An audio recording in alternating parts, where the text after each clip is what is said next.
Por este convite do nosso pastor, nosso irmão Silvio. Ele já tinha dito ano passado: te prepara que eu vou te convidar. E esse ano ele me deu a data, me deu o tema, e eu comecei a ruminar o tema e aquilo que o Espírito Santo do Senhor gostaria que nós trouxéssemos e ministrássemos aqui nesta noite. Eu gostaria de fazer uma leitura do tema que foi escolhido, a primeira epístola de João, capítulo de número 2, e o verso de número 14. Cadê, pessoal? Qual o número do versículo? O tema 2 e 14 de 1 João. Aleluia.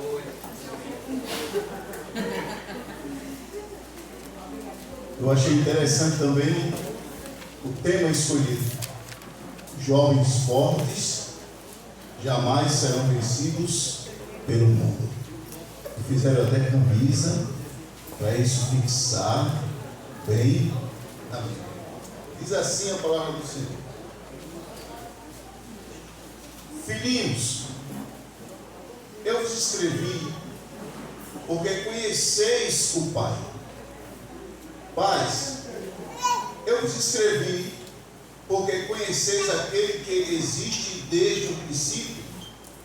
Jovens, eu vos escrevi porque sois fortes e a palavra de Deus permanece em vós e tendes vencido o maligno. Talvez tenha uma ou pouca divergência de acordo com a versão que você está lendo. A minha aqui é Almeida Revista e Atualizada. Tem gente que ainda usa Almeida Revista Corrigida e tem outras versões. E eu me debrucei sobre o tema e, como disse antes, ruminei todos esses dias. Desde o dia que ele falou o tema, eu venho ruminando e perguntando: Senhor, o que tu queres que seja tratado? Glória a Jesus. O Senhor me convida e vos convida a nós navegarmos nas páginas, como diz um amigo meu, quentes da palavra de Deus. E nós vamos extrair dela diversos assuntos ou diversos temas ou diversos personagens, e vamos aprender na vida de cada um desses personagens, e a sua grande maioria deles são jovens, o que é que a gente pode extrair para a nossa vida, não só de jovens, como também de adultos e de crianças. Se estivermos atentos ao que o Espírito Santo tem para nos dizer, nós vamos sair daqui renovados. Eu aprendi essa semana ouvindo um pastor presbiteriano, que ele disse que levou um grupo de amigos deles, cristãos, para uma igreja daquela bem pentecostal. Eu não sei se vocês sabem, mas tem alguns presbiterianos que eles não concordam muito com alguns estilos. E ele levou 4 amigos, pensando que quando terminasse o culto, ele iria ter assunto e argumento para, de certa forma, menosprezar o que aconteceu. E ele disse que lá por meia hora de pregação, o pregador estava falando de dízimo, estava falando de oferta, estava falando de ladrão, estava falando de um bocado de coisa. E ele disse: meu Deus, que pregação sem pé nem cabeça. Quando terminou a pregação, que ele foi saindo com os amigos, ele disse: e aí, o que vocês acharam? Aí ele pensava que os outros iriam também, de certa forma, trazer uma perspectiva negativa do culto. Mas não, ele disse assim: fulano, eu não vou dizer o nome porque ele é muito conhecido nas redes sociais. Fulano, eu quero te agradecer por ter me trazido aqui nesta noite, porque fazia muito tempo que eu não dava um dízimo e Deus me chamou de ladrão aqui e me lembrou que eu estou em pecado. Glória a Jesus. Aí o outro disse: e tu, fulano? Ele disse: rapaz, eu estou aqui maravilhado, que fazia tanto tempo que acontecia tal coisa comigo e eu não estava me percebendo, e o Senhor falou comigo nesta noite. Então muitas vezes aquilo que a gente às vezes não absorve para a gente, mas tem muitas pessoas que estão ali, que o Espírito Santo de Deus vai tocando em cada ponto, em cada momento. Na hora da oração, o Senhor continuava falando comigo. Meus irmãos, para trazer um pano de fundo daquilo que João escreve aqui, é importante a gente fazer algumas afirmações ou trazer algumas alusões a essa história. Todo mundo sabe que João é o último dos apóstolos vivos à época. No final do primeiro século, ele é filho de Zebedeu, seu irmão é Tiago. Você pode conferir isso, se você quiser escrever, pode escrever, depois você vai conferir tudo em casa. Marcos capítulo 3, verso 17. Escreveu ao menos 5 livros. Poxa, irmão Marcos, por que ao menos 5 livros? Porque 5 livros são o que nós conhecemos: o Evangelho, a primeira, a segunda e a terceira epístola e o Apocalipse. Mas, quando a gente começa a estudar, a gente entende e sabe que muitos dos escritos que surgiram no primeiro século, muitos deles se perderam e não entraram, não estão perdidos.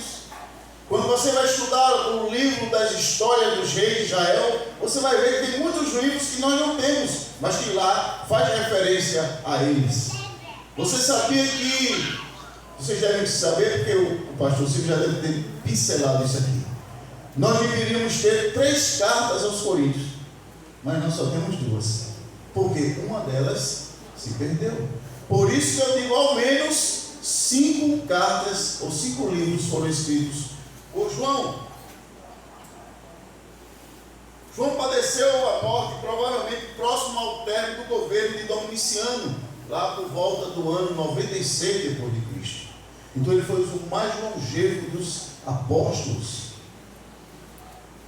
Ele escreveu o Evangelho possivelmente na segunda metade do primeiro século, antes de ir até a ilha de Patmos. Porque tudo indica, segundo a tradição, o último livro a ele escrever foi Apocalipse. Alguns estudiosos dizem que eles foram escritos praticamente ao mesmo tempo, porque João tinha um embate, uma dificuldade, até que Deus o traz para aquela revelação, e João também escreve aquela revelação. Então, se confundem as datas. As epístolas foram escritas por volta do ano 90, e o Apocalipse por volta de 93 a 95, não se tem exatidão dessa data. Ao escrever sua epístola, João usa de termos carinhosos para com seus destinatários. Ele chama muitas vezes de filhinhos. O texto que nós lemos, capítulo 14, verso 14, o primeiro adjetivo que ele usa chama de filhinhos. Ou seja, quando ele fala de filhinhos ou amados ou filhos meus, ele está falando com todo mundo. Ele está falando do adulto, do velho, do jovem, da criança, todos aqueles que estão agregados, congregados na igreja. Ele está escrevendo para esse grupo de pessoas. Mas no verso 14 mesmo, ele vai falar depois para os pais. Aí ele já está sendo direto com a mensagem para os adultos. E depois ele fala, neste mesmo versículo, diretamente para os jovens, que é um tema que foi escolhido por vocês. É interessante essa forma de tratar de João, porque parece que João começa agora a refletir a forma como Jesus tratou com ele. Você vai encontrar na Bíblia que muitas vezes está descrito que João era o apóstolo a quem Jesus amava. Vocês já leram isso? Era o apóstolo a quem Jesus permitia ele se reclinar no peito de Jesus. Era João. Apesar de que João, quando escreve o Evangelho, ele faz de tudo para não aparecer. Porque coisa boa é quando a gente entende que a gente não tem que aparecer, quem tem que aparecer é Jesus. E João tem essa preocupação. Talvez alguém diga, não, porque João era alguém já de natureza, ele era bom. Não, ele não era tão bom assim não, porque certa feita eles foram para uma cidade, tinham que ir para Jerusalém, e entraram num lugarejo para arrumar um lugar para Jesus ficar, e como souberam que era Jesus e que ele estava em destino a Jerusalém, não permitiram. Ele queria que orasse esse fogo do céu, ele e o irmão, para queimar aquela aldeia, Jesus disse: não, você não entendeu ainda o propósito do Evangelho. Você ainda não entendeu, João, o propósito do Evangelho. Mas lá na frente a gente vai ver que João agora é uma pessoa totalmente mudada. Como aconteceu com os demais apóstolos, como aconteceu com todos aqueles que se encontraram de fato com Jesus. João, quando escreve o Evangelho e quando escreve as suas 3 epístolas, ele está enfrentando uma dificuldade tremenda da sua época.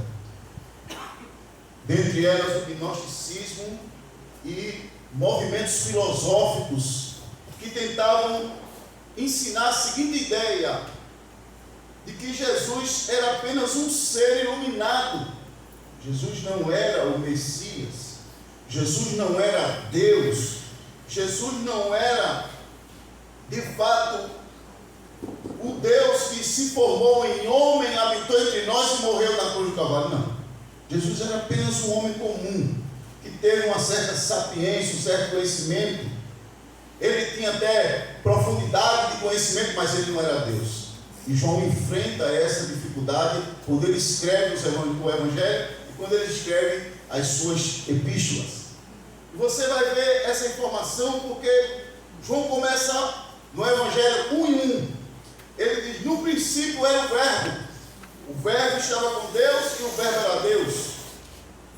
Quando ele vai escrever a sua epístola, a primeira, no capítulo 2, que está dentro do tema, versos 22 e 23, ele está, se você observar, tem uma ligação dos assuntos. Ele diz: quem é o mentiroso senão aquele que nega que Jesus é o Cristo? Este é o anticristo, o que nega o Pai e o Filho. 23, todo aquele que nega o Filho, esse não tem o Pai. Aquele que confessa o Filho tem igualmente ao Pai. Então era uma luta na época de João, já no final do primeiro século, porque essa filosofia estava crescendo para tentar desmerecer a obra salvífica de Cristo.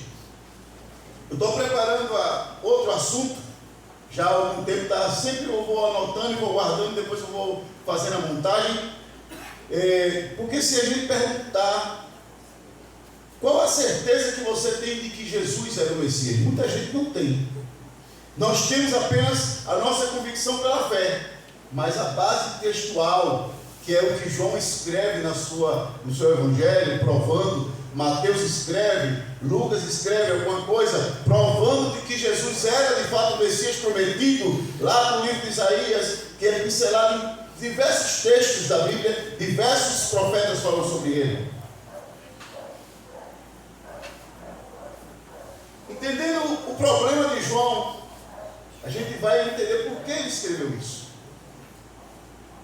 João sabia, pela sua idade, pela situação em que o mundo da sua época estava vivendo, que se Jesus não viesse buscar rapidamente a igreja, as coisas ficariam difíceis, porque essas filosofias estariam crescendo e deturpando a mente das pessoas, e ele estava ali fortalecendo o jovem. Quando ele diz: jovens, eu vos escrevi porque sois fortes, e a palavra de Deus permanece em vós. João está atribuindo a certeza e a convicção, a sensatez, a força, o equilíbrio, a condição de vencer essas dificuldades à palavra de Deus. E ele sabia que o futuro da igreja eram os jovens. Se Jesus demorasse, eram os jovens. Se Jesus demorar ainda mais 10, mais 15, mais 20, mais 30 anos, o futuro da igreja está aqui, no meio da juventude da igreja. Só que muitas vezes esses jovens ainda não entenderam o princípio, a responsabilidade, o compromisso, aquilo que é devido e que é necessário para a obra de Deus. Mas talvez alguém pense assim: mas eu sou tão jovem, eu só tenho 17 anos, por que eu vou me preocupar com isso agora? Oxalá que o Senhor venha buscar a sua igreja logo, porque a tendência é daqui para frente as coisas cada vez mais se afunilarem. Eu não sei se você já leu, a Bíblia diz: ficarão de fora os tímidos e covardes. Se você já teve a preocupação de mergulhar na palavra tímidos e covardes, sabe o que vai acontecer? Lá na frente, quando a coisa começar a apertar, os que ficarem, que não partirem no arrebatamento, que não tiverem dormido no Senhor, vão passar por apertos tais, que eles vão negar Jesus. Esses são os covardes, e são os tímidos, que não têm coragem de levantar, estufar o peito e diga: o que tiver de me acontecer, jamais negarei o meu Senhor. Aleluia. E esse tempo está se afunilando. Quando você olha para a palavra, olha os acontecimentos no mundo, você vê que as coisas estão cada vez mais se aproximando para o fim. Nós já estamos vivendo o tempo do fim, mas as coisas estão se aproximando para o fim. Como eu disse a vocês, nós vamos navegar. O tempo não nos permite muita coisa, né? Já temos 40 minutos. Vamos navegar nas páginas quentes da Bíblia e pegar exemplos de pessoas. Na maioria deles vamos falar sobre jovens. Se você tiver habilidade para acompanhar, acompanhe. Se não, você pode escrever, eu vou citar os textos e aí a gente vai dialogando em cima disso aqui. O primeiro jovem que eu vou citar, vou tentar citá-lo na ordem cronológica do tempo, é José. José, quando tinha 17 anos de idade, ele começou a ter sonhos. E os sonhos de José não eram sonho pequeno, não. Eram sonhos grandes. Mesmo sem entender os significados, mas ele teve sonhos. Eu acredito que toda pessoa tem sonhos. Tem gente que tem um sonho de ter um carro de última geração. É um sonho. Tem gente que tem um sonho de ter um apartamento lá em Boa Viagem, Piedade, Candeias. É um sonho. Tem gente que tem sonho de se formar e ser um professor universitário do mais alto gabarito. É um sonho. Em momento nenhum Deus proíbe ninguém de sonhar. Pelo contrário, muitas vezes Deus estimula o sonho, é como Deus fez com José. O que parecia apenas uma bobagem, porque para os irmãos de José era uma bobagem. Como é que nós vamos nos prostrar diante de ti? Era impossível aquilo, porque ele era o mais novo. O natural naquela época era que os mais novos se dobrassem aos mais velhos. Quem dominava tudo quando o pai morria era o irmão mais velho. José tem outros sonhos e ele depois conta esse sonho à frente do pai, da mãe, dos irmãos, e o próprio pai o repreende. Que conversa é essa, José? Está vendo? Eu, tua mãe vai se prostrar. Ele já tinha percebido. José, o pai de José, Jacó, já sabia mais ou menos a interpretação do sonho. E o texto vai dizer que ele fez uma reprimenda a José, mas guardou aquilo no seu coração. Quem guardou? Jacó. Porque Jacó conhecia bem a Deus. E quem conhece bem a Deus sabe que não tem nada impossível para Deus. Tem? Não tem.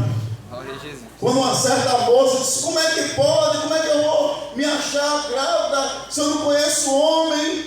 Qual foi a resposta para ela? Há alguma coisa impossível para Deus? Não existe nada impossível para Deus.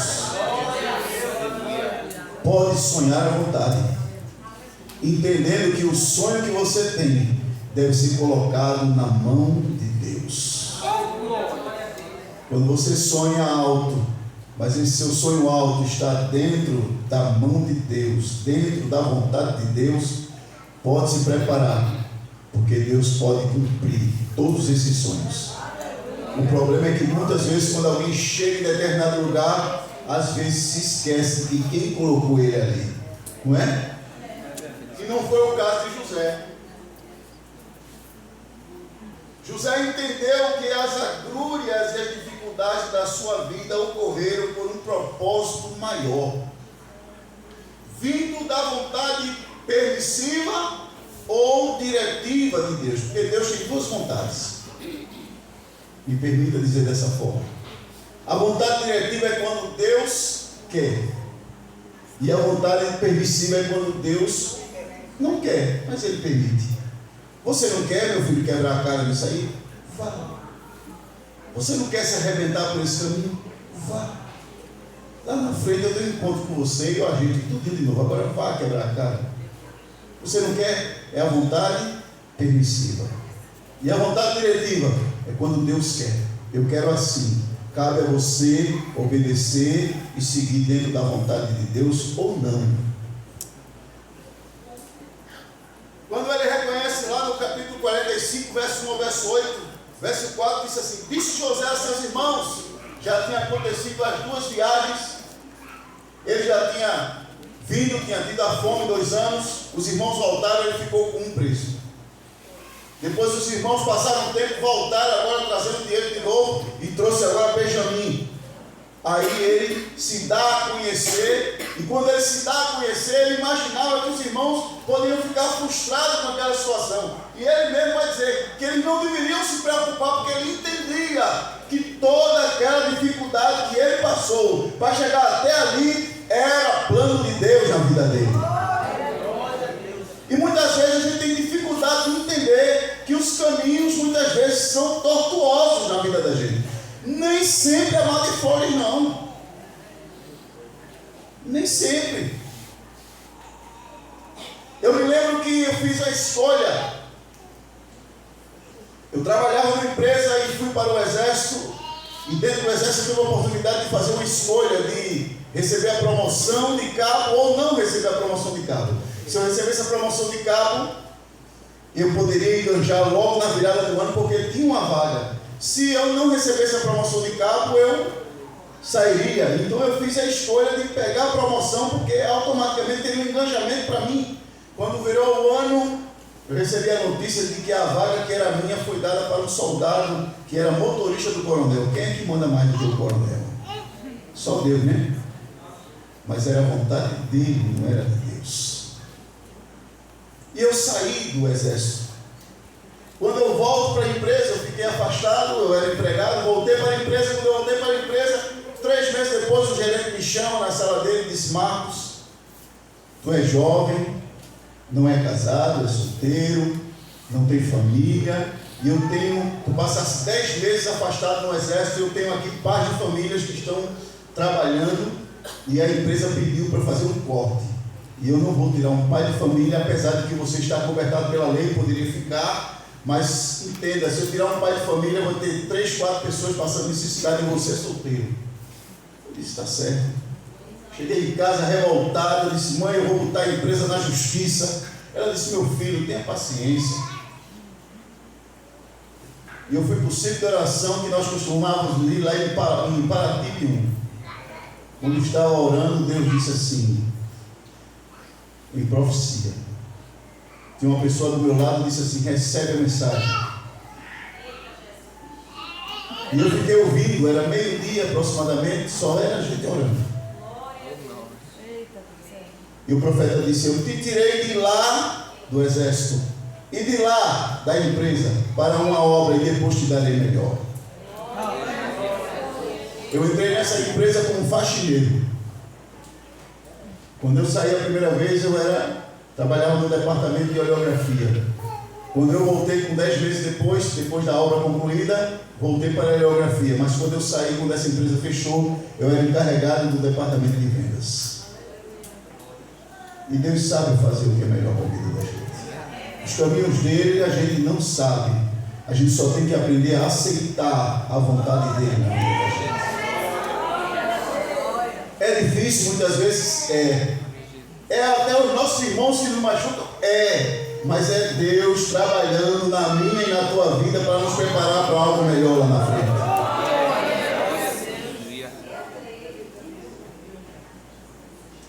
E ele diz, verso 7, Deus me enviou adiante de vós. Veja que ele reconhece que é Deus. Não foi a maldade dos irmãos, mas era Deus trabalhando na vida dele para um propósito maior. No verso 8, assim, não foste vós que me enviaste para cá, e sim Deus, que me pôs por pai de Faraó, e senhor de toda a sua casa, e como governador em toda a terra do Egito. Mas para chegar a ser governador da terra do Egito, foi vendido, foi escravo, passou por calúnia, foi parar no cárcere, teve que revelar sonhos de pessoas, ficou esquecido mais uma vez, até chegar o tempo de Deus. Glória a Jesus. Amém, meus irmãos? Amém. O segundo jovem é Samuel. Eu costumo dizer que Samuel quebrou diversos paradigmas da religiosidade judaica. Porque normalmente Samuel não seria quem ele foi. Mas como Deus trabalha como quer, quem é o homem para dizer a ele como é que faz? Samuel teve primeiro que aprender a reconhecer a voz de Deus ainda na sua juventude. Eu sei que hoje é mais difícil. Hoje tem Instagram, Facebook, tem TikTok, deixa eu ver se eu lembro todos. Hoje tem YouTube, hoje tem Netflix, hoje tem Prime Video. O que você imaginar para entreter você tem. Um dia desse eu preguei lá na igreja, o irmão depois disse, mas irmão Marcos, o senhor me deu uma facada de dinheiro. Sim. O senhor falou que a gente tem tempo para tudo, mas não tem tempo para a palavra. Eu digo, muitas vezes é assim. Mas não é somente a ovelha, às vezes é o obreiro também. Às vezes a gente tem tempo para tudo, consegue maratonar uma série, mas não consegue passar 2 horas meditando somente uma palavra. Hoje o pastor Silvio falou num texto, o Espírito Santo guiará o homem todo de pecado, convencerá o homem todo de pecado. Pronto, faz 3 vezes que eu estou enganchado nesse versículo. 3. Somente por causa de uma palavra. Eu fui ler a raiz dessa palavra, quando eu estou enganchado nela, e mastigando, e dizendo, Senhor, tem misericórdia, abre a porta, porque está fechada a porta, porque mudou toda a perspectiva daquilo que eu imaginava sobre esse versículo. Glória a Jesus. A Bíblia é assim. Uma palavra, eu passei um dia numa palavra só. Acontece. Um dia, estudando uma palavra. Mas muitas vezes o que a gente faz? Não, hoje eu estou meio cansado, eu vou só ficar aqui. Antigamente, sim, tem o WhatsApp também, né? Fica no WhatsApp o dia todo batendo papo para lá e para cá. Como é que a gente vai aprender a ouvir e entender quando é que Deus está falando, se a gente não procura se aproximar dele e entender como é que ele fala? Samuel foi assim também. Samuel estava vivendo lá no lugar onde era o centro da adoração da sua época. Mas Samuel ainda não tinha escutado Deus falar. Até porque a Bíblia vai dizer que naquele tempo a palavra era muito rara. Ou seja, Deus não estava se revelando. Por quê? Porque estava tudo torto, tudo troncho.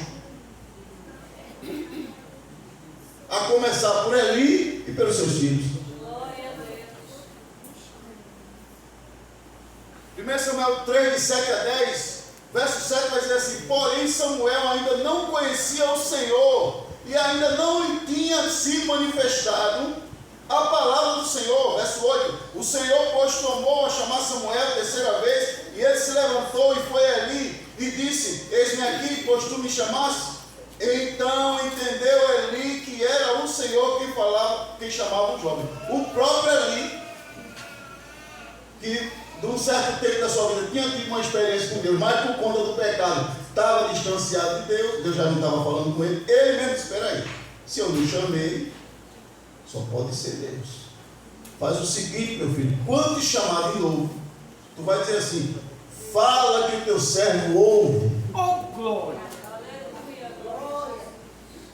Por isso, verso 9, ele disse a Samuel: vai deitar-te, se alguém te chamar, dirás: fala, Senhor, porque o teu servo ouve. E foi Samuel para o seu lugar e se deitou. Verso 10, então veio o Senhor e ali esteve e chamou como das outras vezes: Samuel, Samuel. Este respondeu: fala, porque o teu servo ouve. Samuel começou agora a aprender a ouvir como é que Deus fala e quando Deus fala. Porque não são todas as vozes que são Deus que está falando. Estás ouvindo? Não são todas as vozes. Você tem que ter muito cuidado, temos que ter cuidado. Às vezes, o que parece ser de Deus, não é. O que às vezes até parece ser um sentimento da gente. Poxa, tal coisa assim. Isso é de Deus, espera aí. É de Deus? Aí eu tenho que confrontar com a demonstração total de Deus, que é a sua palavra. Se eu confrontar com a palavra e não encaixar na palavra, não é de Deus. Mas se eu confrontar com a palavra ou tiver base na palavra, eu sei que foi Deus que estava falando daquela forma para mim. Amém, meus irmãos? Amém. Samuel não tinha essa experiência, muito jovem, estava dentro do centro religioso, mas ainda não conhecia a Deus. E infelizmente, irmãos, tem tanta gente na igreja, tanta, não é pouca não, são muitas, que estão dentro da igreja, estão no centro da religiosidade, no lugar onde se deve adorar a Deus, mas ainda não conhece a Deus, nem sabe compreender a sua voz. Verdade. Infelizmente, se todas as pessoas que vão à igreja conhecessem Deus de fato, nos seus pormenores, nós não teríamos 1% dos problemas que temos nas igrejas. Quando eu falo de igreja, estou falando daqui, estou falando de nível mundial. Por que foi que João escreveu a epístola? Porque dentro da igreja tem pessoas que se afastaram dela e começaram agora a ensinar o contrário. E Paulo diz: esses aí não eram nossos, eles estavam infiltrados, mas não tinha nada de Deus na vida deles. Tem muita gente assim, infelizmente. Infelizmente. Segunda coisa que a gente aprende com Samuel é que, mesmo vendo os maus exemplos dos filhos do sacerdote ali, ele se manteve afastado dos pecados dele. É outra dificuldade para a nossa geração, para a geração de hoje. É porque vocês, os mais jovens, muitas vezes precisam se acercar do grupo que vocês estão e precisam estar, como é que se diria a palavra, antenado ao grupo. Enturmado, não é assim? Não é assim muitas vezes? O camarada fala de um jeito, se você não falar daquele mesmo tipo de gíria, você está fora daquele, você não coaduna. Mas deixa eu dizer um segredo para você: você não faz parte desses grupos. Você não faz parte desses grupos. Você faz parte de outro grupo. Um grupo que vai morar no céu. Glória a Jesus. E quem vai morar no céu, ele não se enturma com todo mundo. Ele até tem amizade. Ele até fala: e aí, fulano, tudo bom? Tudo legal? Mas não passa disso. Quando os convites vêm: fulano, valeu, mas não dá para mim não. Eu tenho outro compromisso. É assim mesmo. Aleluia. Porque a sedução do mundo é muito boa. Tudo é maravilhoso. Não existe coisa mais linda do que a vida de rede social. Eu também tenho. Apesar de Ninguém tem problema. apesar de que eu não vivo postando muita coisa, mas eu acompanho de muita gente. Às vezes eu olho um, olho o outro, quando eu tenho tempo. E parece que lá tudo é maravilhoso, mas a gente que conhece, às vezes, o bastidor, a gente sabe que não é nada disso. Porque na rede social todo mundo é perfeito, mas na vida real todo mundo é pecador. Sim ou não? Sim. E nós precisamos aprender, irmãos, a mesmo em meio a esse mundo enlameado, tudo quanto é de coisa que não presta existe. E a gente tem que aprender a se sair deles. nem melar a nossa roupa. Mas eu sei que para a juventude é mais difícil. Mas deixa eu dizer um segredo a você: não é impossível. Glória a Jesus. É difícil, mas não é impossível. Porque se você vai para a faculdade, você tem que falar a linguagem da faculdade. E se você for um pouquinho diferente, se descobrir que você é crente, aí pronto, aí que vai massacrar você. Eu sei disso porque eu vivi, não na faculdade, vivi isso no exército. Todos os meus amigos crentes no exército sofreram perseguições. Todos. E o que era, gostava mais de aparecer, aí é que aparecia problema do lado dele também. Então o que é que geralmente o cristão fazia? Procurava ficar mais na dele, sem aparecer muito. Meu sobrinho se formou há uns anos na Universidade Federal em música. E ele disse: eu passei quase como batido. Fazia o meu, assistia a minha aula e para ninguém ficar no meu pé. Porque quando descobri, às vezes ficava com piadinha, com coisinha. Nem todo mundo tem a mesma cabeça e sabe lidar com os problemas. O jovem Davi, o que é que a gente aprende com Davi? 1 Samuel 17, 32 a 37, no verso 32 é assim: naquele embate que Davi chega até o acampamento, os filisteus do outro lado, os judeus do lado de cá, todo mundo com medo, porque do lado de lá só tinha gigante.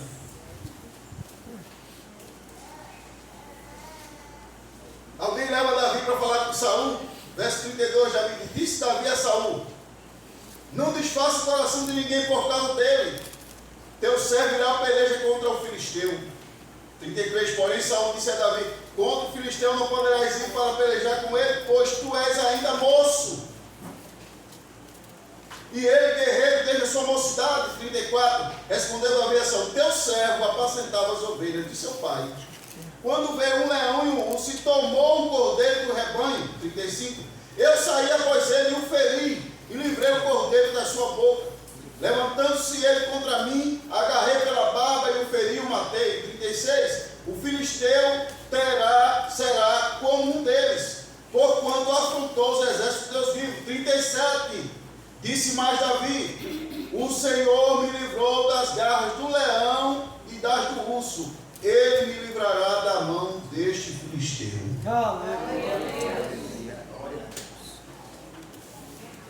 O que é que a gente aprende, irmãos, com esse pequeno exemplo de Davi? Primeiro, que ele provou o livramento de Deus diante do urso e do leão. Ele sabia que Deus já tinha dado o livramento, ele já conhecia o livramento de Deus. Primeira coisa que a gente sabe. Aqui Davi já tinha sido ungido como rei, mas era um segredo. Não podia contar para muita gente, porque senão a cabeça dele da família estaria a prêmio, como aconteceu. Segundo, aprendeu a confiar e a depender em Deus, mesmo diante de grandes ameaças. Alguém que já tem um pouquinho mais de história, muitas vezes, não é todos, muitas vezes, quando vem subir naquela tempestade, tem gente que se desespera.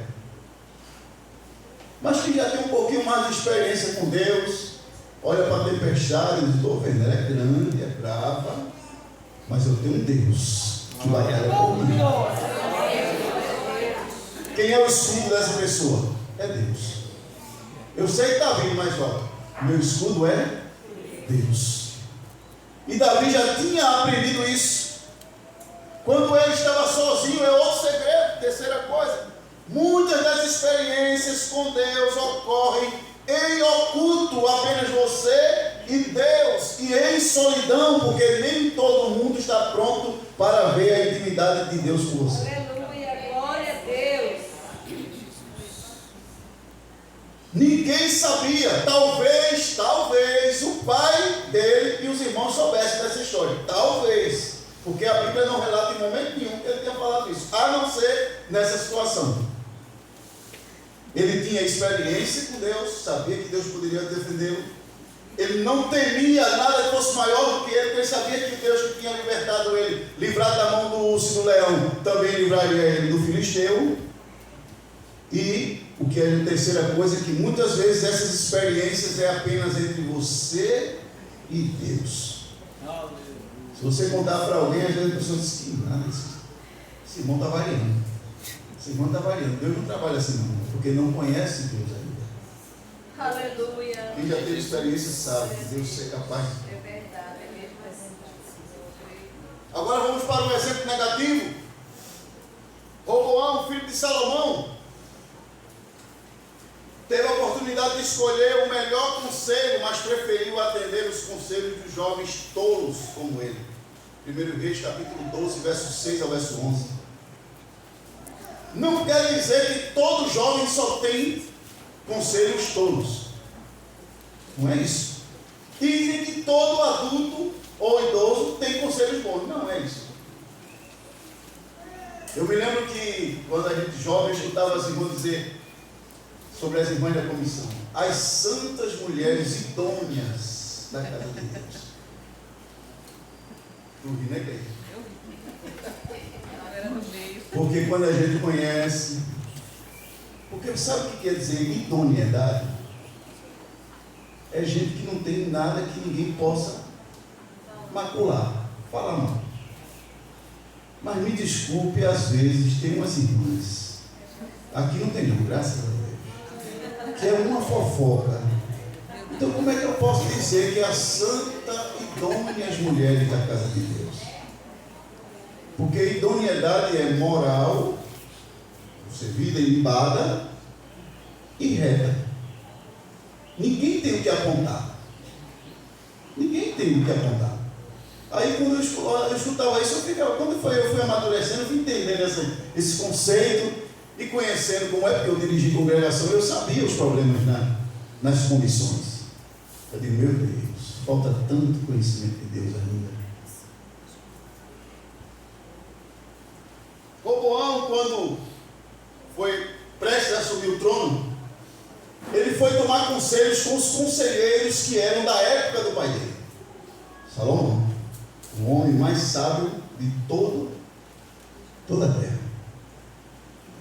Se Salomão, que era o homem mais sábio de toda a terra, os conselheiros dele deveriam ser alguém que, de certa forma, aprendeu. Porque quando ele dava conselho a Salomão, muitas vezes Salomão dizia, o seu conselho é bom, mas será que se a gente fizer assim não é melhor não?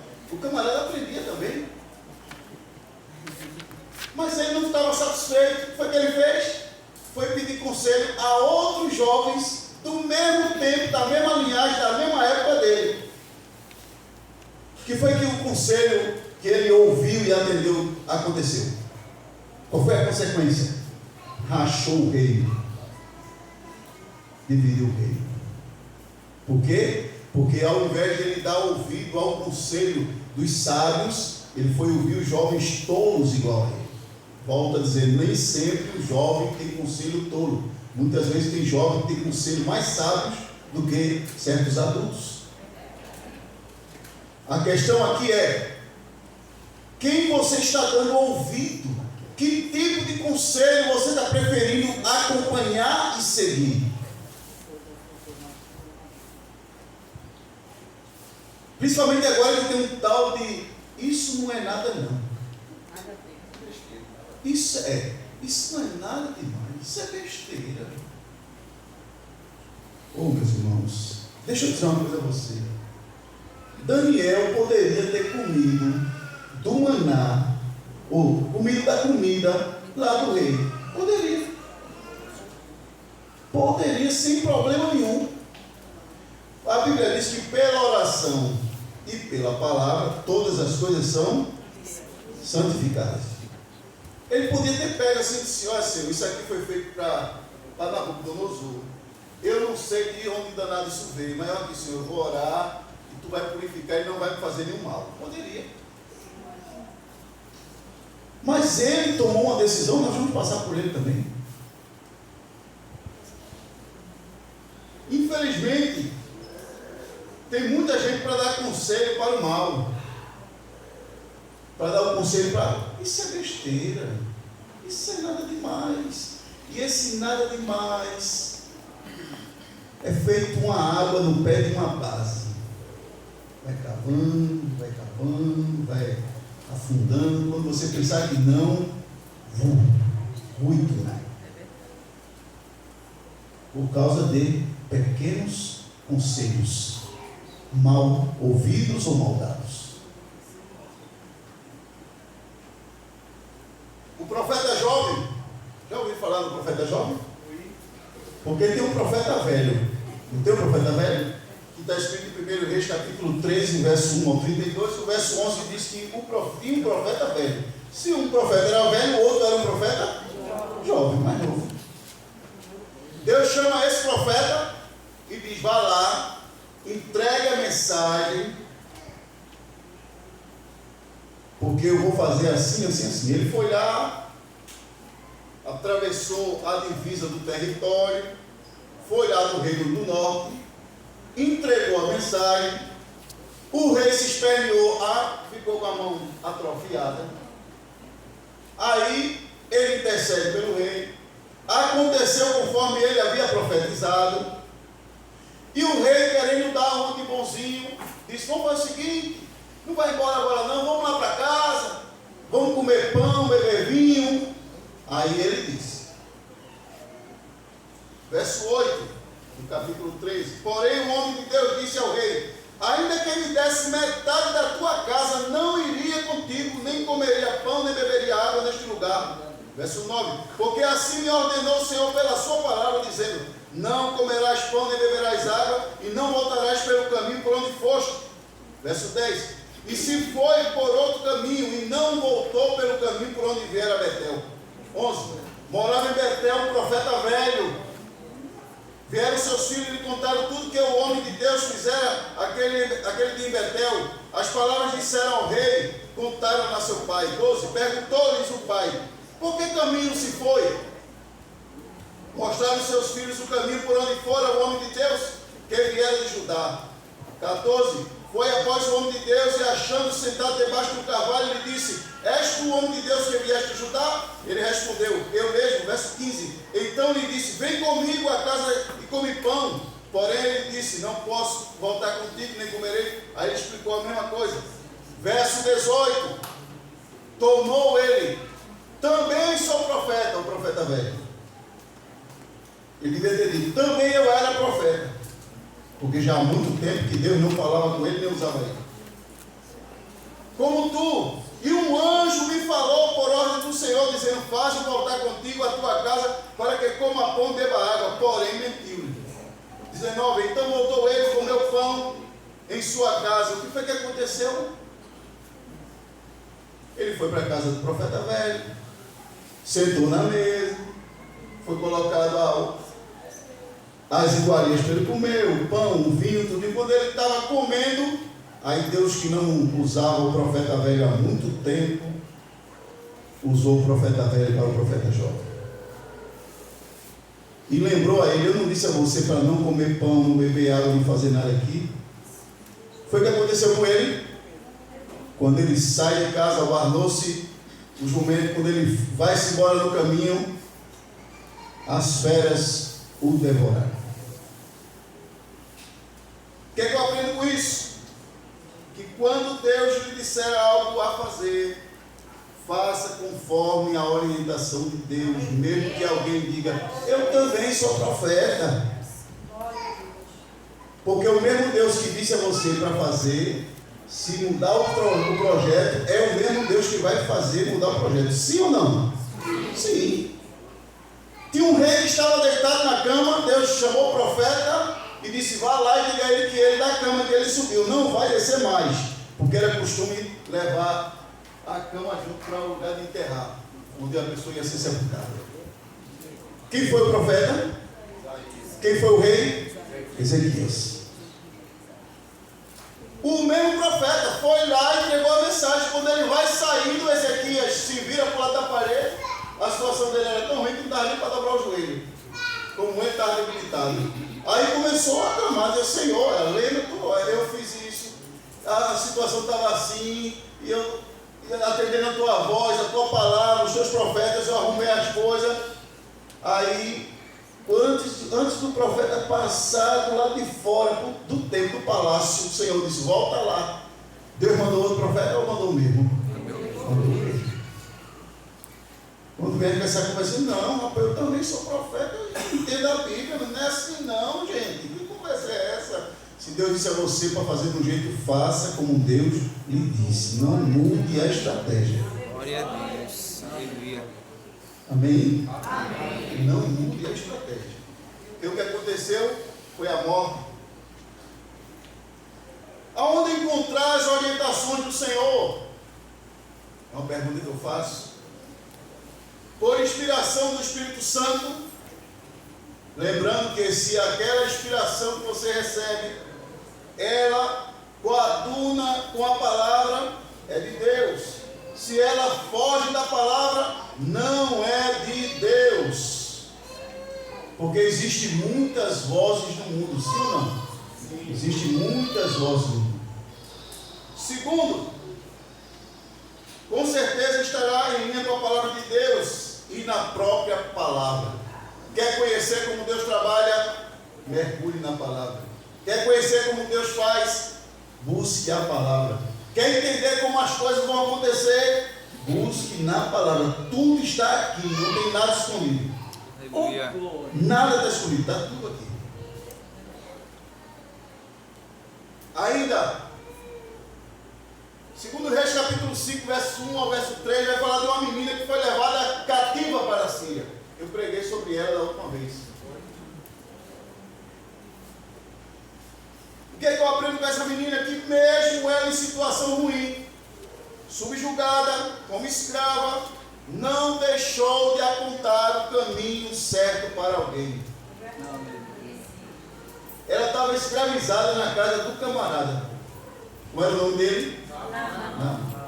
Ela era escrava. Ela não estava lá de passeio, não. Não estava lá curtindo o calor de lá, não. Ela estava lá empregada da mulher dele, escrava. Mas ela, quando teve a oportunidade, ela apontou o caminho para o camarada. O caminho é lá em Samaria. Tem um homem de Deus lá. Porque muitas vezes a gente, por conta de determinadas dificuldades, ou no trabalho, ou na escola, porque não gosta de A ou não gosta de B, a pessoa está com dificuldade, eu quero mais é que ele se exploda. Não. Chegue junto, aponte o caminho. Tu está passando por quê, meu amigo, meu irmão? É tal coisa, eu conheço um que resolve todos os problemas. Entrega a tua vida ao Senhor, confia nele e o mais ele fará. Aponte o caminho, independente de qualquer coisa. Não importa se você está sofrendo, aponte o caminho para quem precisa. O jovem Geazi, o que é que eu aprendo do jovem Geazi? Segundo Reis capítulo 5, verso 19 a 27, Geazi tinha tudo para sair bem, mas a avareza de Geazi o levou a se tornar leproso. A lepra de Naamã se apegou a ele. Por quê? Por causa da avareza, ganância. Um dia desse, um jovem, conversando com ele, aí ele pegou e disse: não, porque eu estou gostando do trabalho assim, assim. Eu disse: cuidado para você não se afastar do trabalho inicial que você estava desenvolvendo, porque você estudou para esse trabalho, você se preparou, você é capaz nesse trabalho, você desenvolveu, cresceu, chegou onde você chegou, nesse trabalho que você está. Aí ele disse para mim: mas nesse trabalho assim agora eu posso ganhar. Não, ele disse: o importante é o dinheiro. Eu disse: nem tudo é dinheiro.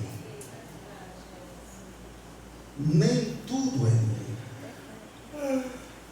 Se o dinheiro vai fazer você se distanciar daquilo que Deus projetou para a sua vida, o dinheiro não vale. Não vale, esse dinheiro não presta, não serve. É melhor o pouco com Deus do que o muito afastado de Jesus. E onde é que a gente começa a escolher isso? Justamente agora, na juventude. É onde a gente vai traçando o nosso caminho. Nós vamos ter o sonho: eu quero ser engenheiro da NASA. Vai estudar para ser engenheiro da NASA. Agora colocando o trabalho de engenharia da NASA na mão de Deus. Senhor, se for a tua vontade, me leva. Se não for a tua vontade, me coloca aonde tu queres. Porque é mais importante a vontade de Deus. Amém, meus amados irmãos? Amém. Dinheiro não é tudo.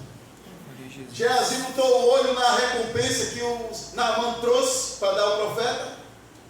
O profeta disse: eu não quero nada disso. Nada. Leve.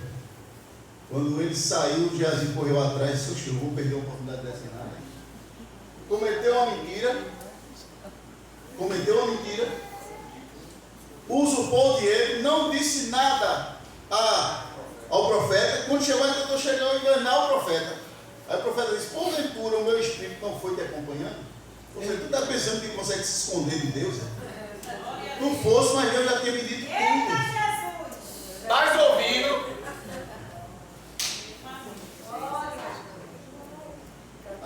Acabou ele com a lepra de Naamã. Daniel capítulo 1, verso 1 ao verso 16, vai citar do cativeiro babilônico. E nessa leva do cativeiro foi os príncipes de Israel, foram levados. Nessa leva Daniel vai no meio. Mesmo sendo muito jovem, talvez ainda adolescente, tomou uma posição firme com relação à contaminação das coisas da Babilônia e a sua santidade. Quando o chefe começou a receber os jovens, e Nabucodonosor mandou arrumar essa juventude, pegar os mais experientes, os mais inteligentes, porque ele queria usá-los lá no reino, tinha uma porção de comida para ser dada para eles, que era a comida do pessoal da realeza que comia. Como Daniel era da realeza e veio para trabalhar no palácio, ele também ia comer daquilo, tanto ele como Sadraque, Mesaque e Abednego. Só que diz a Bíblia,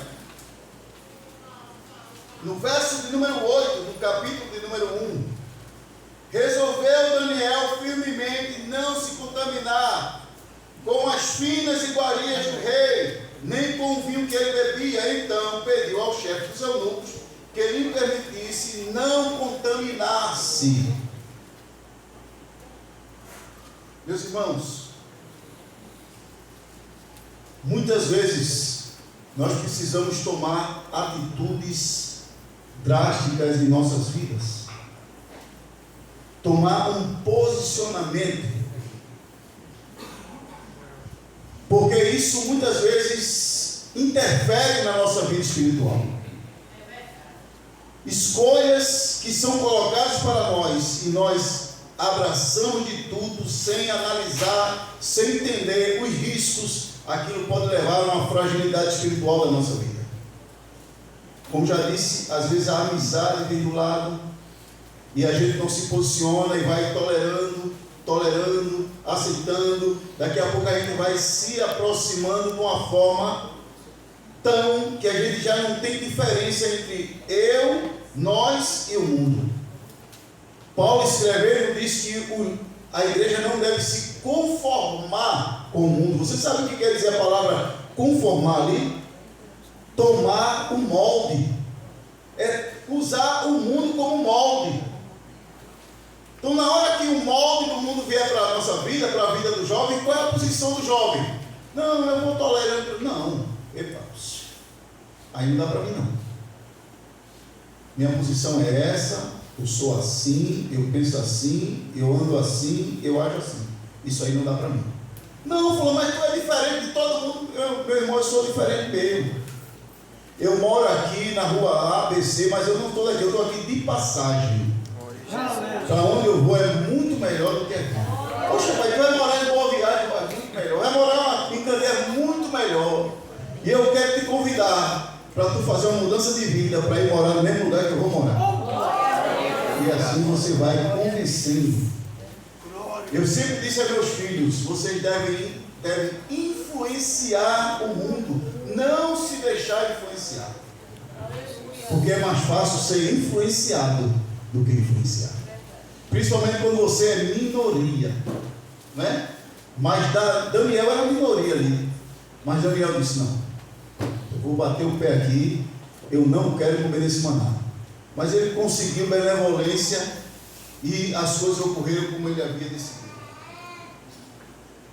Segunda coisa que eu aprendo com Daniel, quando ele já está velho, já está de idade, são coisas que estão na Bíblia que a gente passa desapercebido e não presta atenção nos detalhes. Já é agora o reinado Medo-Persa. E todo mundo tem inveja de Daniel, porque Daniel passou pelo império de Nabucodonosor todinho. Os dois filhos, o neto, o filho e o neto. Aí Dario chega, assume tudo, e o camarada continua no topo. Seu Chico, a gente tem que derrubar esse camarada aí. Vamos arrumar um jeito de derrubar ele. Procuraram ver o que é que tinha para fazer que incriminasse ele, não tinha nada. Aí eles vão fazer assim, vão procurar na lei dele, o que é que ele faz, que a gente possa aí criar uma estratégia, para que todo mundo durante 30 dias só pudesse se dobrar, orar e buscar e fazer petição somente à divindade do rei.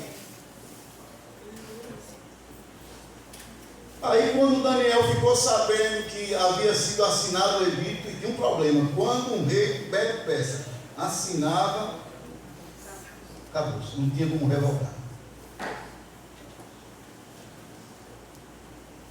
Daniel capítulo de número 6, verso 10, diz: Daniel, pois quando soube que a escritura estava assinada, ou seja, não tem mais lei. Agora virou lei, e agora eu vou fazer o quê? Eu vou me rebaixar a insignificância. Não. Entrou em sua casa e em cima, no seu quarto, onde havia janelas abertas para o lado de Jerusalém, 3 vezes por dia se punha de joelho e orava e dava graça diante do seu Deus, como costumava fazer. O que é que eu aprendo? É que mesmo Daniel, sabendo que havia um edito para tentar pegá-lo numa coisa que era comum dele fazer, ele não deixou de fazer. Primeira coisa. E segunda coisa, quando o texto diz que ele costumava fazer, quer dizer que desde a juventude de Daniel, ele já tinha essa prática. Qual era a prática? Sempre estar em oração. Porque a mola que movimenta o cristão são duas. Me permito dizer dessa forma: a oração e a palavra. Sem essas duas coisas, irmãos, a gente não chega em canto nenhum. Morre. Precisa da oração e precisa da palavra. Deixa eu dizer outro segredo. Tem que ser equilibrado. Nem pode ser daquele que ora muito e lê pouco. Nem pode ser daquele que lê muito e ora pouco. Porque já pensou uma balança? Está equilibrada essa balança? Lê muito e ora pouco. Ora muito e lê pouco. A balança tem que ser equilibrada. Oração e palavra. Oração e palavra. Desde a sua juventude. E eu sei que é um outro problema que tem na juventude de hoje. Eu não diria nem na juventude, eu diria da igreja de forma geral. Porque hoje se ora menos do que se orava no passado. É verdade. É verdade. Não, É verdade. Eu estive num trabalho um tempo desse e alguém perguntou para mim assim: como é que vai ser feito o trabalho de hoje? Normalmente você vai fazer, o trabalho vai ser feito assim: vai orar de 7 até 7h40, de 7h40 às 8 horas, levanta, faz as solicitações se tem algum pedido de oração, 8 horas, dobra o joelho de novo e vai até 8h40, mais ou menos, fica 20 minutos, aí traz uma explanação da palavra, alguém que esteja lá, um obreiro, uma coisa assim, depois faz as orações agradecendo e encerra o trabalho. É assim? É. Foi assim também. Exatamente, é assim. Quando chegamos lá, 20 minutos de oração, 20 minutos de conversa, de palavra, de solicitação, orou em pé, depois dobrou mais 20 minutos, até nisso. Porque as pessoas estão perdendo o hábito da oração. Eu sei que orar na igreja, às vezes é até mais difícil. E em casa? Se na igreja não está orando, como é que está em casa? Não é? A Bíblia diz: orai sem vida de oração.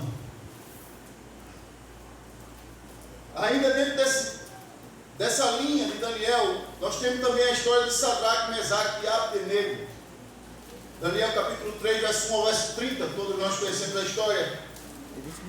Ainda no reinado de Nabucodonosor, ele resolveu fazer uma estátua. Fez a estátua e chamou todos os grandes para vir, para se prostrar diante da estátua. Só que na hora que tocou a banda lá para ver se o pessoal se prostrava, tem alguns perdidos que se prostrou, mas ficou de olho para ver quem não se prostrava. E teve 3 rapazes que não se prostraram: Sadraque, Mesaque e Abdenego. O que é que eu aprendo, meu irmão? Eu aprendo que, mesmo que isso custe o risco de morte,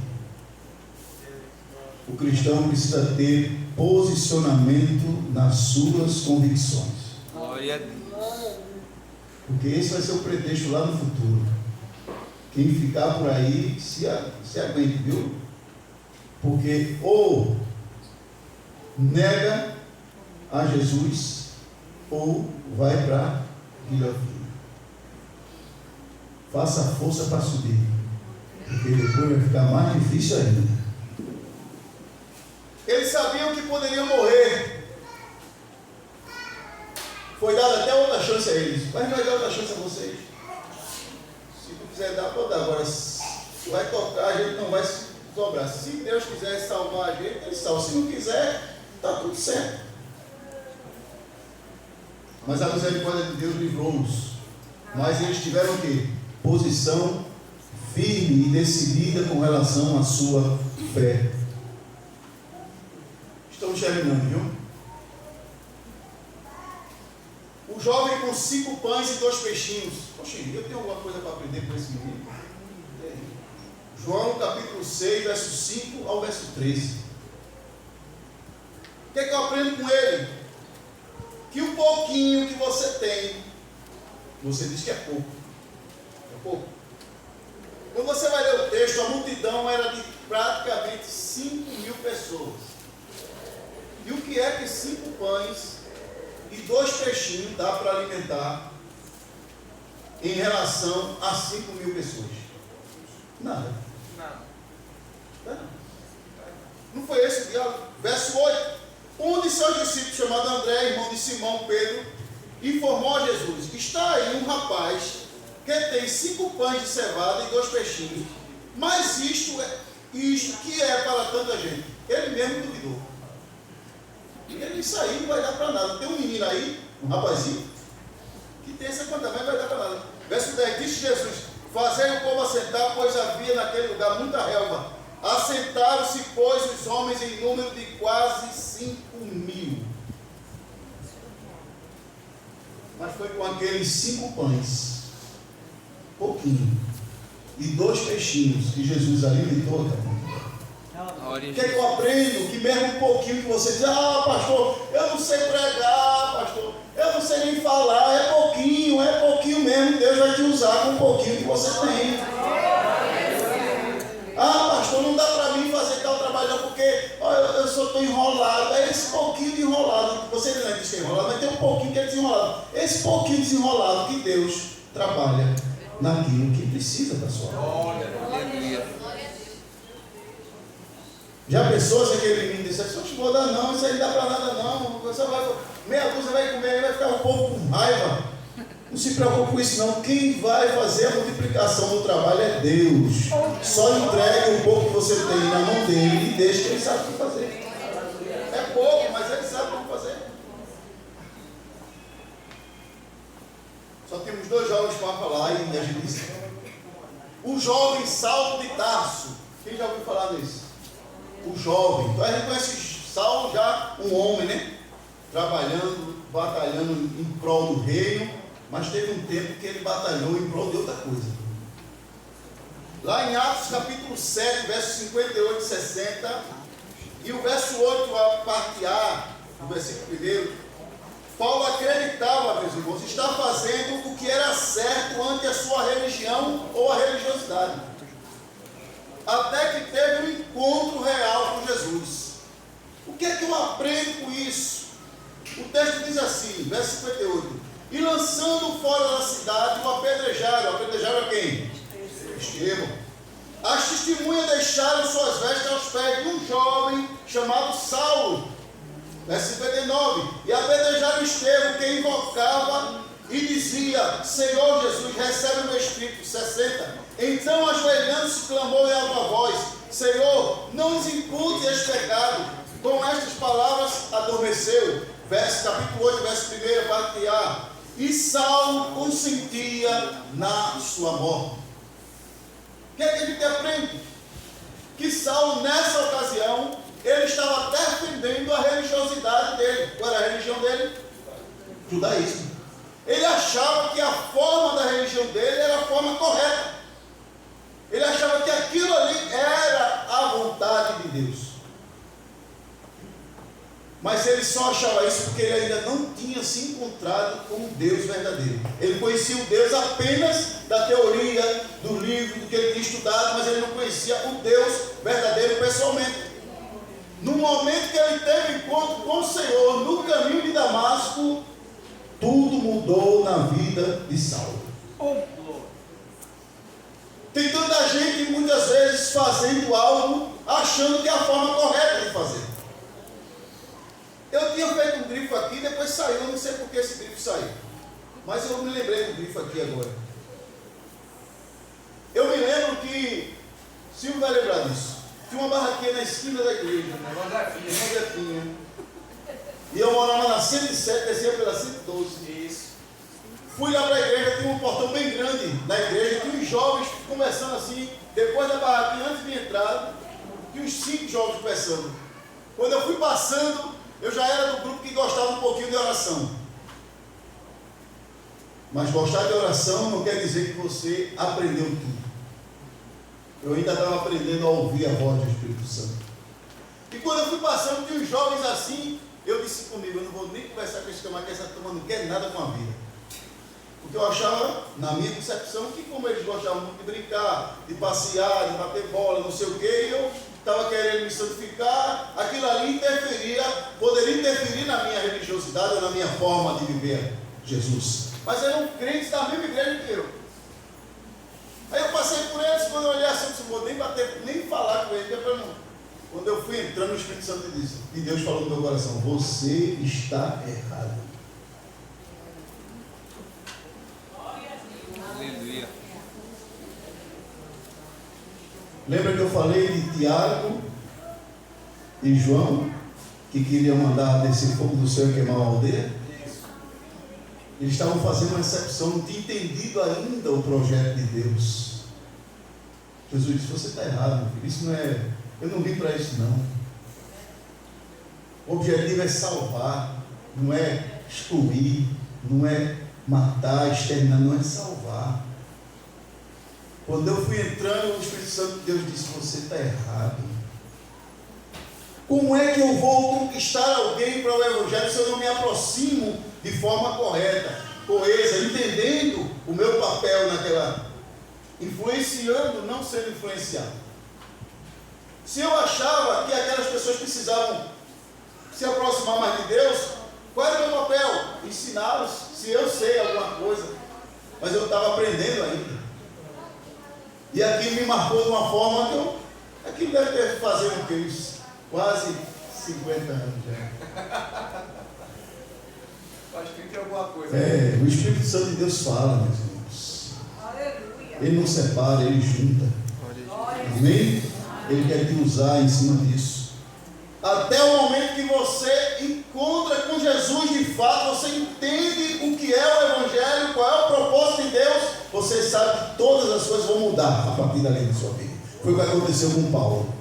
Ele era um jovem, estava com ânsia de defender a sua religiosidade, a sua religião, mas estava fazendo errado. Porque ele ainda não tinha encontrado com Jesus. Mas no momento que ele se encontrou com Jesus, tudo mudou na vida dele e na vida de outros. E para nós encerrarmos, é um outro ponto negativo. Vamos falar sobre o jovem Eutico. Quem já leu aqui sobre Eutico? Está registrado em Atos dos Apóstolos, capítulo 20, verso 7 ao verso 12.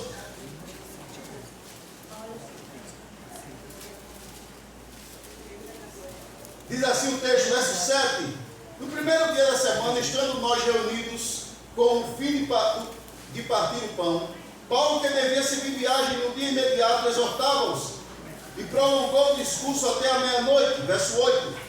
Havia muitas lâmpadas no cenáculo onde estavam reunidos. Verso 9. Um jovem chamado Euco, que estava sentado numa janela, adormecendo profundamente durante o prolongado discurso de Paulo, vencido pelo sono, caiu do terceiro andar abaixo e foi levado como morto. Verso 10. Descendo, porém, Paulo inclinou sobre ele e, abraçando, disse: não os perturbeis, que a vida nele está. Verso 11. Subindo de novo, partiu o pão e comeu, e ainda lhe falou largamente até o romper da alva, e assim partiu. Verso 12. Então conduziram vivo o rapaz e sentiram-se grandemente fortalecidos. O que é que eu aprendo com isso?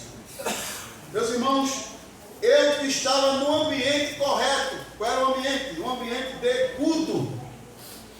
Eu que estava no lugar certo, aprendendo, porque lá estava Paulo. Veja que o Lucas vai descrever que Paulo se estendeu, não era comum uma pregação de até a meia-noite.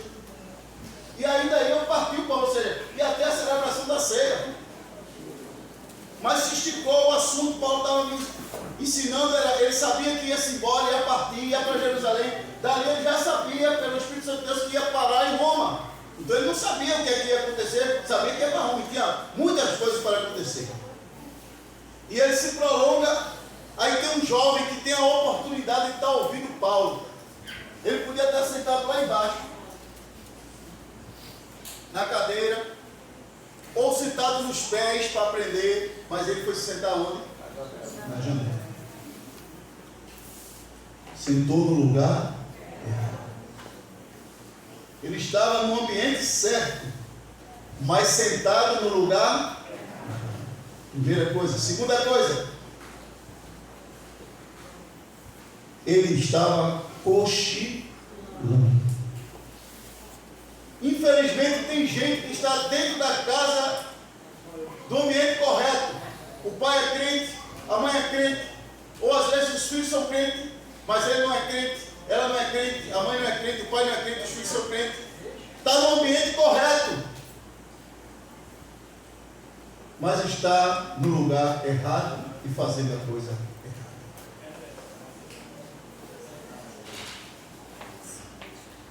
Tem gente que está dentro do ambiente que é maravilhoso, Deus opera lá grandemente, mas ainda não se apercebeu, está dormindo. Não está usufruindo daquilo que Deus tem de melhor para a vida dele, porque ainda não acordou. E o tempo se aproxima, e os dias estão findando. Já disse aqui, estamos vivendo o tempo do fim, e o fim já está próximo, daqui a pouco é o fim. Aleluia. Que nós entendamos que Deus sabe o que é melhor para nossas vidas e que esses exemplos vão nos guiando e a gente vai abrindo os olhos e percebendo o quanto nós precisamos nos aproximar mais de Deus. Igreja ou um lugar de culto não é um lugar para a gente se sociabilizar só. Chega, vou lá na igreja que nunca mais eu vi os irmãos. Não.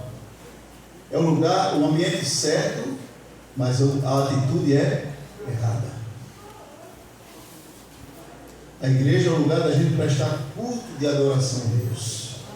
É o lugar onde a gente vai lá rasgar, se a gente não consegue fazer em casa, mas a gente vai lá rasgar o nosso coração, dizer: Senhor, eu estou um bagaço, eu não estou prestando para nada, tu sabe. Não adianta esconder. De Deus ninguém se esconde. Aleluia. O camarada pode até estar pintadinho, bonitinho, arrumadinho, mas Deus conhece o coração. Deus olha com uma lupa, meu irmão, tão grande. Me permita dizer assim, que nada passa desapercebido. Quando alguém faz um exame de sangue, que vai lá para o pessoal fazer, eles usam uma lupa, né? Como é que chama o equipamento? Microscópio. Que ele tem diversas intensidades. Ele vai aumentando, para ele conseguir enxergar o máximo que ele der. Mas mesmo aquilo ali ainda pode passar desapercebido alguma coisa do exame. Ele coloca, vai para o médico olha para o exame e diz assim, peraí, aqui está dizendo tal coisa, mas não apresentou tal outra coisa, que pela sua característica você está sofrendo disso.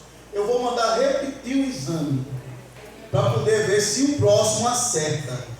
Deus não precisa repetir o exame não, viu? Ele conhece você totalmente.